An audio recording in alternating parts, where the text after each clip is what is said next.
Chapter 6. Out of the frying pan into the fire. Bilbo had escaped the goblins, but he did not know where he was. He had lost hood, cloak, food, pony, his buttons, and his friends. He wandered on and on till the sun began to sink westward, behind the mountains. Their shadows fell across Bilbo's path, and he looked back.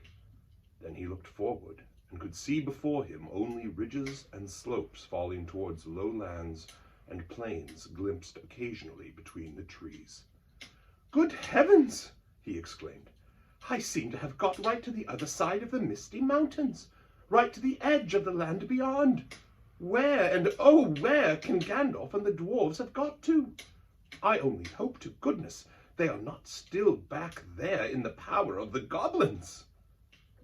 He still wandered on, out of the little high valley over its edge and down the slopes beyond.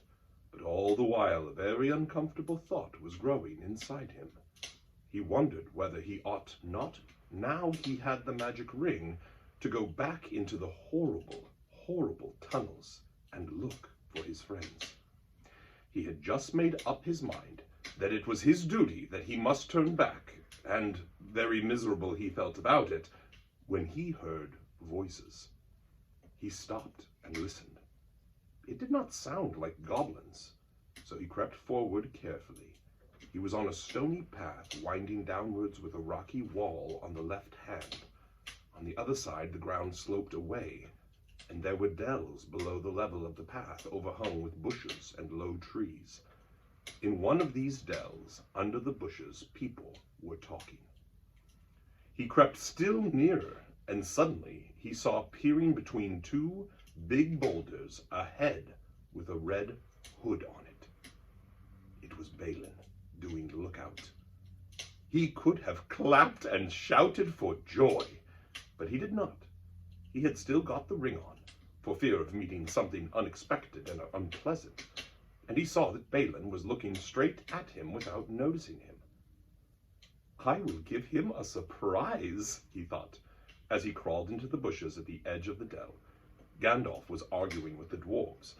They were discussing all that had happened to them in the tunnels, and wondering and debating what they were to do now. The dwarves were grumbling, and Gandalf was saying that they could not possibly go on with their journey, leaving Mr. Baggins in the hands of the goblins, without trying to find out if he was alive or dead, and without trying to rescue him. "After all, he is my friend," said the wizard, "and not a bad little chap. I feel responsible for him. I wish to goodness you had not lost him." The dwarves wanted to know why he had ever been brought at all, why he could not stick to his friends and come along with them, and why the wizard had not chosen someone with more sense. "He has been more trouble than you so far," said one. "If we have got to go back into that abominable tunnels to look for him, then drat him, I say." Gandalf answered angrily, "I brought him, and I don't bring things that are of no use. Either you help me to look for him, or I go and leave you here to get out of the mess as best you can yourselves. If we can only find him again, you will thank me before all is over. Whatever did you want to go and drop him for, Dory?" "You would have dropped him," said Dory, "if a goblin had suddenly grabbed your leg from behind in the dark, tripped up your feet, and kicked you in the back." "Then why didn't you pick him up again?" "Good heavens, can you ask? Goblins fighting and biting in the dark, everybody falling over bodies and hitting one another.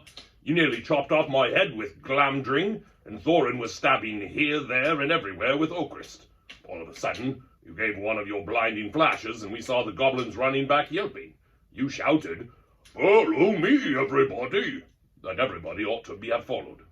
We thought everybody had. There was no time to count, as you know quite well, till we had dashed through the gate guards out of the lower door, and helter-skelter down here, and here we are, without the burglar. Confiscate him." "And here's the burglar," said Bilbo, stepping down into the middle of them and slipping off the ring. Bless me, how they jumped! Then they shouted with surprise and delight. Gandalf was astonished as any of them. but probably more pleased than all the others. He called to Balin and told him what he thought of a lookout man who let people walk right into them like that without a warning. It is a fact that Bilbo's reputation went up a very great deal with the dwarves after this. If they had still doubted that he was really a first-class burglar, in spite of Gandalf's words, they doubted no longer. Balin was the most puzzled of all, but everyone said it was a very clever bit of work. Indeed, Bilbo was so pleased with their praise that he just chuckled inside and said nothing whatever about the ring. And when they asked him how he did it, he said, "Oh, just crept along, very carefully and quietly." Well, it is the first time that even a mouse has crept along carefully and quietly under my very nose and not been spotted, said Balin. I take off my hood to you, which he did. Balin, at your service, he said. Your servant, Mr. Baggins, said Bilbo. Then they wanted to know all about his adventures after they had lost him, and he sat down and told them everything, except about finding the ring. Not just now, he thought. They were particularly interested in the riddle competition, and shuddered most appreciatively at his description of Gollum. And then I couldn't think of any other question with him sitting beside me, ended Bilbo, so I said, what's in my pocket? And he couldn't guess in 3 goes. So I said, what about your promise? Show me the way out. But he came to kill me, and I ran and fell over, and he missed me in the dark. Then I followed him because I heard him talking to himself. He thought I really knew the way out, and so he was making for it. And then he sat down in the entrance, and I could not get by. So I jumped over him and escaped, and ran down to the gate. What about guards? They asked. Weren't there any? Oh, yes, lots of them, but I dodged them. I got stuck in the door, which was only a crack.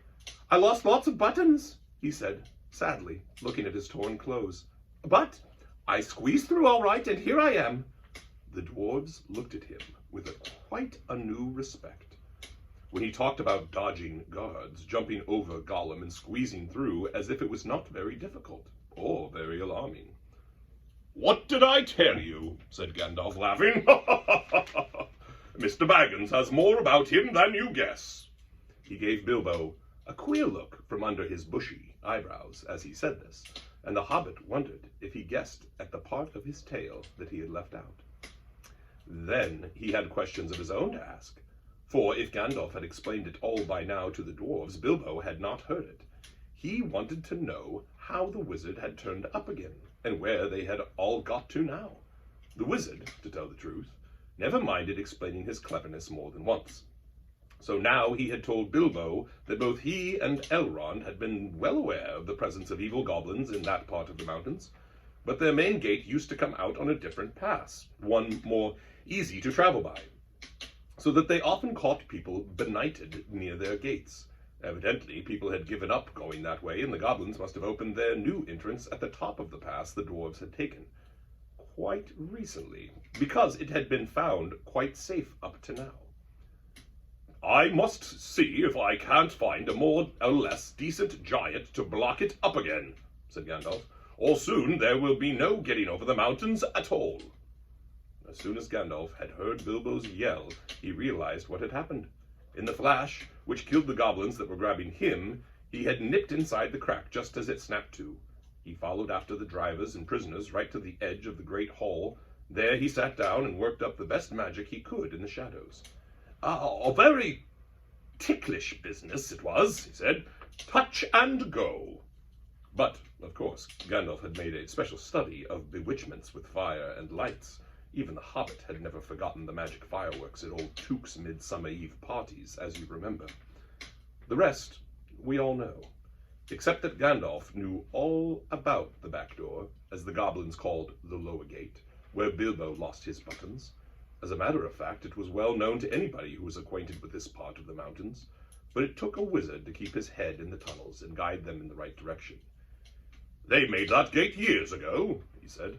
Partly for a way of escape, if they needed one, partly as a way out into the lands beyond, where they still come in the dark and do great damage. They guard it always, and no one has ever managed to block it up. They will guard it doubly after this, he laughed. All the others laughed too. After all, they had lost a good deal, but they had killed the great goblin and a great many others besides, and they had all escaped. So they might be said to have had the best of it so far. But the wizard called them to their senses. "We must be going on at once. Now we are a little rested," he said. "They will be out after us in hundreds when night comes, and already shadows are lengthening. They can smell our footsteps for hours and hours after we have passed. We must be miles on before dusk. There will be a bit of moon, if it keeps fine, and that is lucky. Not that they mind the moon much, but it will give us a little light to steer by." Oh, I forgot who this is. "Oh, yes," he said, in answer to more questions from the Hobbit. "You lose track of time inside goblin tunnels. Today's Thursday, and it was Monday night or Tuesday morning that we were captured. We have gone miles and miles and come right down through the heart of the mountains, and are now on the other side. Quite a shortcut. But we are not at the point to which our pass would have brought us. We are too far to the north, and have some awkward country ahead, and we are still pretty high up. Let's get on."